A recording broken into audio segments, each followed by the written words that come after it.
விடுதலை பயணம் அதிகாரம் 11. தலைமகன் சாவு முன்னறிவிப்பு. மேலும் ஆண்டவர் மோசேயை நோக்கி, பார்வோன் மேலும் எகிப்தின் மேலும் இன்னும் ஒரு கொள்ளை நோய் வரச் செய்வேன். அவன் உங்களை முற்றிலும் போக விடுவதோடு இங்கிருந்து உங்களை துரத்தி விட்டு விடுவான். எனவே மக்கள் கேட்கும்படி அறிவியுங்கள். ஒவ்வொருவனும் தனக்கு அடுத்திருப்பவனிடமிருந்தும் ஒவ்வொருத்தியும் தனக்கு அடுத்திருப்பவளிடமிருந்தும் வெள்ளி அணிகலன்களையும் தங்க அணிகலன்களையும் கேட்டு வாங்கிக் கொள்ளட்டும் என்றார். எகிப்தியருக்கு இம்மக்கள் மேல் நல்லெண்ணம் உண்டாகச் செய்தார் ஆண்டவர்.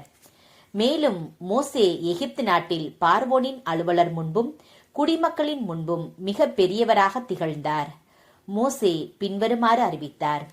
ஆண்டவர் கூறுவது இதுவே: நள்ளிரவு வேளையில் நானே எகிப்தின் நடுவே புறப்பட்டுச் செல்வேன். அப்போது எகிப்து நாட்டில் அரியணையில் வீற்றிருக்கும் பார்வோனின் தலைமகன் முதல் மாபறைக்கும் கற்களுக்கு பின் அமர்ந்திருக்கும் அடிமை பெண்ணின் தலைமகன் வரை உள்ள முதற்பேறு அனைத்தும் விலங்குகளின் ஆண்பால் தலையீற்று அனைத்தும் இறந்து விடுவர்.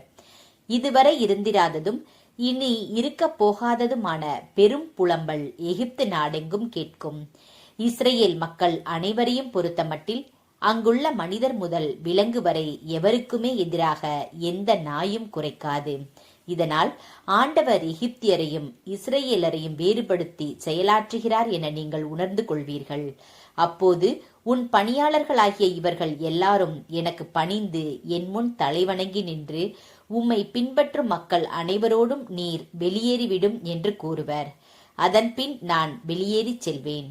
இதன்பின் பொங்கிய சினத்தோடு மோசே பார்வோனை விட்டகன்றார்.